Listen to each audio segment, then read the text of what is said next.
এই যে নববর্ষ পালন করলেন আপা সারা, দুইটা ঈদ, আর একটা তো গেছে আর একটা ঈদ আসতেছে, দুইটা ঈদ হবে আপা সারা, কথা কোন ঠিক কিনা? রাগ করতেছেন? কি মহাব্বত ছিল, এই জন্য বললাম কোন নারীকে এই দেশের প্রেসিডেন্ট বানানো যাবে না, কারণ নারীদের রাগ বেশি, অভিমান বেশি, জেদ বেশি। যে নারীর যত বেশি রাগ ওর স্বামী তত বেশি, কথা কন না কে? হ্যাঁ, দেখেন না মেয়ে মানুষ স্বামীর সাথে রাগ করে হাঁড়ি পাতিল ভেঙে ফেলে দেয়, স্বামী তুলে আছাড় মারে, রাগ করে বাপের বাড়ির যায়, কয় নতুন একটা নে ঘুরে তো দেখাবো। আছে না নাই?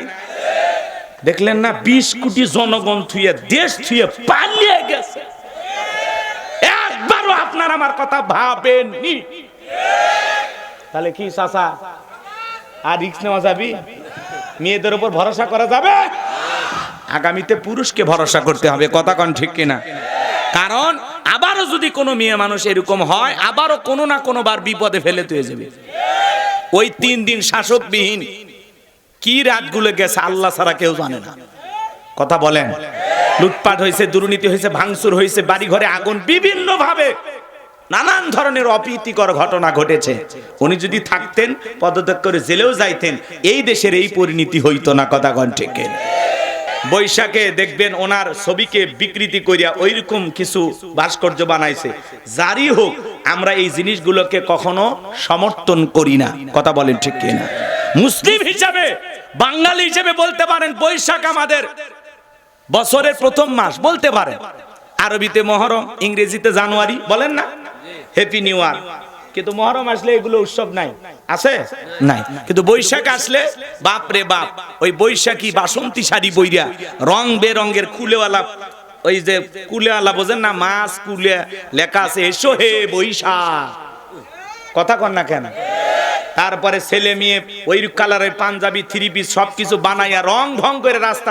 আরে ভাই, বৈশাখ মাসে এমনি ঝড় তুফান হয়, আবার যদি গান বাজনার মাধ্যমে, আমোদ প্রমোদের মাধ্যমে, নাচানাচির মাধ্যমে যদি বৈশাখকে আগমন জানানো হয়, এসো হে বৈশাখ তোমাকে স্বাগতম, বৈশাখ বলতেছে রেডি হও। ওই বৈশাখ তখন কাল বৈশাখী ঝড় হইয়া বাড়ি ঘর, বিল্ডিং, ইমারত, ফসলের জমি সব তছনছ করে দেয়, কথা বলেন ঠিক? নতুন বছর শুরু হবে দোয়া তাসবিহ দিয়ে, নতুন বছর শুরু হবে পূর্বের বছরের গুনাহ মাফ চাইয়া 2 রাকাত নফল নামাজ পড়ে, কথা কোন ঠিক কিনা? এগুলো সংস্কৃতি, মুসলমানের সংস্কৃতি না, এটা অমুসলিমদের কালচার, কথা বলেন ঠিক কিনা? এগুলোতে কখনো পা দেয়া যাবে না। ওনার মূর্তি বানাইছে বা ওনার ভাস্কর্য বানাইছে বা এরকম কালো রঙে সাজাইছে দেখে আমরা এটাকে সমর্থন করব? কথা বলে না কেন? এগুলো সম্পূর্ণ নাজায়েজ কাজ, সম্পূর্ণ হারাম, কথা বলেন ঠিক কিনা? এতে আনন্দ করার কোনো জায়গা নেই, কথা বোঝা গেল নাকি? অনেকের মন খারাপ হচ্ছে আমার এই কথাগুলো, কি বিরক্ত হয়েছেন আপনারা? বিরক্ত হবেন না ভাই, মাঝে মাঝে ওনার কল রেকর্ড ফাঁস হয়, আমরা শুনি, কয় দেশের কাছে আছি, চট করে ঢুকবো, ঢুকবেনই তো বের হলেন কেন, কথা কন না কেন? এটাই যদি আপনার নিয়ত হয় তাহলে বের হলেন কেন? এগুলো মনের মধ্যে 16 বছরের ক্ষোভ জমে আছে, বেশি কিছু বলবো না, কারণ রাত বেশি হয়ে গেছে, আপনারা কষ্ট পাবেন, এটা আমি চাই না, কথা কন না কে চাচা? কে চাচা রাগ করছেন আপনারা? বাজান যদি কিছু বলি রাগ করবেন না তো? হ্যাঁ, মেয়ে মানুষ বাহিরের দেশে আছে, কত মাস হয়ে গেল, উনি বলতেছে আমি এখনো দেশের প্রধানমন্ত্রী। আপনি যদি প্রধানমন্ত্রী হয়ে থাকেন তা আপনি ওই দেশে কি করেন? আপনি আসেন, এই দেশ আপনার বাবার, এই দেশ আপনার স্বামীর, আপনি আসেন, কথা কন। ববু আইবা তুমি আইবা গো, সেই দিন আইসা বুবু ক্ষমতা পাইবা না। খোঁজনাই বহু কাদের কাকার, অবস্থা খারাপ তোর বেশ বাবার, হাউ না গেলে কোন সামনেও আসে না। নেতা কর্মী সব জেলের ভিতর, আমি আছি ডরের ওপর, কখন জানি আসে গ্রেফতারি পরোয়ানা। বুবু আইবা তুমি আইবা গো, সেই দিন আইসা বুবু চিয়ার পাইবা না। ক্ষমতার চেয়ার থেকে নামা সহজ, কিন্তু ওই চেয়ারে ওঠা কঠিন, কথা বলেন ঠিক কিনা? আর আগামী তো আমরা সিদ্ধান্ত নিয়েছি, পুরুষ হবে আমাদের নেতা, এটা যেন মাথার থাকে, ভুলে গেলে বারবার মনে করে দেব, রাগ করতেছেন নাকি আপনারা? সম্মানিত ভাইয়েরা আমার, আমি যে কথা বলতে চাচ্ছিলাম বাজার, যারা নিজেদের সালাত বিনয়ের সহিত নম্রতার সহিত আল্লাহর ভয় নিয়ে আপনি আমি যখন নামাজের ভিতরে দাঁড়িয়ে যাব, সালাত আদায় করার জন্য মসজিদের ভিতরে প্রবেশ করব, মনে মনে আল্লাহকে ভয় করব আর মনে মনে এই খেয়ালটা করব, আমি নামাজ আদায় করতেছি, আমার আল্লাহ আমাকে দেখতেছেন। কথা কয় না, কথা কয় না। আপনি নামাজে দাঁড়াবেন আর মনে মনে খেয়াল করবেন আমি নামাজ আদায় করতেছি, আমার আল্লাহ আমার সামনেই দাঁড়িয়ে আছেন। আপনি আমি জোহরের সালাত আদায় করব আর মনে মনে খেয়াল করব এই জোহরের সালাত আমার জীবনের শেষ সালাত, আমি আসর পর্যন্ত দুনিয়াতে নাও বেঁচে থাকতে পারি। ফাঁসির আসামি যেমন জীবনের শেষ মনে রাখ কইরা রাত 10টা বাজে যদি বলা হয় 12টায় আপনার ফাঁসি, ফাঁসির আসামি যদি ইমানদার হয় অবশ্যই ফাঁসিতে ঝোলার আগে 2 রাকাত নামাজ আদায় করবে। ফাঁসির আসামি যেমন জীবনের শেষ মনে করে 2 রাকাত নামাজ সুন্দরভাবে আদায় করবে, সেদিন রুকু সিজদাটাও সুন্দর হবে, জীবনের শেষ সালাত যত্ন সহকারে আদায় করবে। ঠিক আপনি আমি যখন প্রত্যেকটা ওয়াক্তে নামাজ আদায় করব আর মনে মনে ভেবে নেব এই জোহরের নামাজ আমার জীবনের শেষ নামাজ, জীবনের শেষ মনে করে যদি দরদ নিয়ে নামাজগুলো আদায় করি, এই নামাজগুলো আল্লাহর দরবারে কবুল হবে। কথা বলেন ঠিক কি না? কতটা ভয় করবেন? আম্মা জান আয়েশা ডেকে বলেন নবীজি নামাজের ভিতরে এত লম্বা সময় দাঁড়িয়ে থাকতেন, মাঝে মাঝে তাকায় দেখতাম নবীজির পা মোবারক ফুলে উঠেছে। আম্মা জান আয়েশা আরো ডেকে বলেন নবীজি নামাজের ভিতরে এত লম্বা সময় রুকু করতেন, সিজদা করতেন, মাঝে মাঝে মনে হয় নবীজি আর কোনোদিন সিজদা থেকে মাথা উঠাবেন না। সিজদায় গিয়ে নবীজি এত কান্না করেছেন, একদিন সিজদার জায়গাটা পর্যন্ত ভিজে গেছে।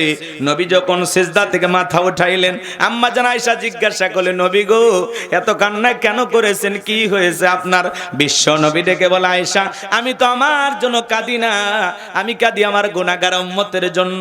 আল্লাহর কাছে কেঁদে কেঁদে বলি আল্লাহ আমার গুনাহগার উম্মতের গুনাহগুলো মাফ করে দাও, আমার উম্মতকে ওই কঠিন জাহান্নামের আগুন থেকে মুক্তি দাও। আপনার আমার গুনাহ মাফের আশায় বিশ্ব নবী যদি সিজদা দিয়ে চোখের পানি ছেড়ে দিয়ে কান্না করেন, আপনি আমি হলাম মূল ভিকটিম, মূল আসামি, মূল অপরাধী। তাহলে বলেন তো বাজান নিজেদের গুনাহ মাফের জন্য আল্লাহর কাছে সিজদা দিয়া নামাজে কান্না করার দরকার আছে না নাই? সাহাবা ইকরাম কিভাবে সালাত আদায় করতেন? মরুভূমিতে বিশ্বনবীর সাহাবীরা নামাজে দাঁড়িয়ে যেতেন, ওই মরুভূমির পাখিগুলো খেজুর গাছ মনে করে সাহাবা ইকরামদের কাঁধের ওপরে মাথার ওপরে বসে থাকতো। বিশ্বনবীর সাহাবীরা সালাতে এত মনোযোগ, কাঁধে পাখি পয়রা থাকে, তারপরেও তারা টের পাইতো না। বলেন সুবহানাল্লাহ। আর আপনি আমি যদি একটা মশা পরে হাতে এই জায়গায় নিয়ে যা, আগে মশা মারে তারপরে সূরা ধরে, কথা কোন ঠিক কি না? হযরতে তালহা রাদিয়াল্লাহু তাআলা আনহু সালাত আদায় করতেছেন, জঙ্গল থেকে সাপ এসে ছেলেটা খেলা করতেছিল, পেঁচিয়ে ধরেছেন, স্ত্রী মানুষজনকে ডাকলেন, ছেলেটাকে বিপদমুক্ত করলেন। হযরতে তালহা নামাজ জিজ্ঞাসা করলেন বিবি রে বাড়িতে এত মানুষজন, ব্যাপারটা বুঝতে পারলাম না। ডেকে বলে স্বামী আপনি যখন নামাজের মধ্যে দাঁড়িয়ে গেছেন, জঙ্গল থেকে সাপ এসে সন্তানটাকে পেঁচিয়ে ধরেছে, আমি মানুষজনকে ডাকলাম আর ছেলেটাকে বিপদমুক্ত করলাম, এত ঘটনা আপনার চোখের সামনে ঘটে গেল, আপনি কি কিছুই বলতে পারেন না? হযরতে তালহা ডেকে বলেন বিবি রে নামাজের মধ্যে মন যদি এদিক সেদিক চলে যায় তাহলে নামাজ তো আর নামাজ থাকে না। বলুন সুবহানাল্লাহ। আর আপনি আমি নামাজ পড়ি টাঙ্গাইল, মন চলে যায় ঢাকা শহরে, কথা কোন না কেন? রাগ করতেছেন? আপনাদের এই বাজারের নাম কি? নামাজ পড়ে বডল বাজার, মন চলে যায় ভারতের বর্ডারে। নামাজ পড়ে বগুড়া, মন চলে যায় মাগুরা। নামাজের ভিতরে দাঁড়ায় মন খালি এদিক সেদিক করে, নানামুখী দুনিয়াবি কথাবার্তা মনে হয়, মাঝে মাঝে দুনিয়ার এত কথা নামাজের মধ্যে হয়, নামাজের ভিতরে এত দুনিয়াবি চিন্তা ভাবনা, এত কথা নামাজের মধ্যেই মনে হয়। নামাজ 2 রাকাত না 3 রাকাত মনে থাকে না। কি চাচা কথা ঠিক আছে, খালি ওয়াজ শুনলে হবি না, বোঝা লাগবে।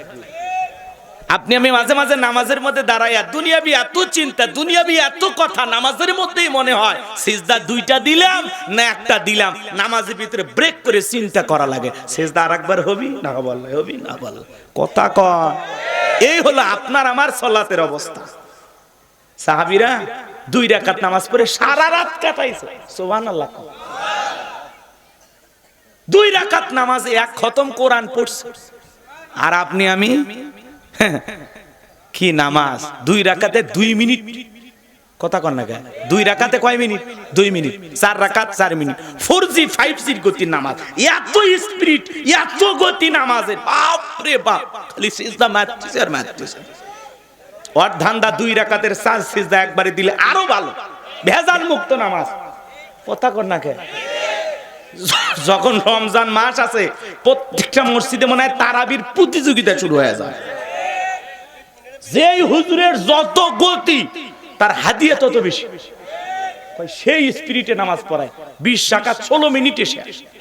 ওরা নামাজ পড়ছে না তামাশা করছে আল্লাহ জানে, খালি আলহামদু আর দোয়াল্লিন, মাঝখানে কি ভূমিকম্প হয়েছে ফেরেশতারা বোঝা মুশকিল। এই হলো আপনার আমার সালাতের অবস্থা। দাঁড়াতে দেরি, রুকু তার সিজদা যেতে দেরি হয় না। কি ভাই রাগ করছেন? সোনার মক্কা মদিনা আল্লাহ তারে গোলামকে নিয়েছিল, সেখানে তারাবি পড়লাম, সময় লাগলো 1 ঘন্টা 45 মিনিট। আর আপনার 30 রাকাতে এশার থেকে শুরু করে বেতের পর্যন্ত শেষ। কথা কন না চাচা, রাগ করছেন আপনারা? এই নামাজ দিয়ে জান্নাত, 2 রাকাতে 2 মিনিট। এই নামাজ আল্লাহর আসমানে পৌঁছা দূরের কথা, মসজিদের ছাদের উপর উঠছে কিনা সন্দেহ হয়। কথা কন ঠিক না?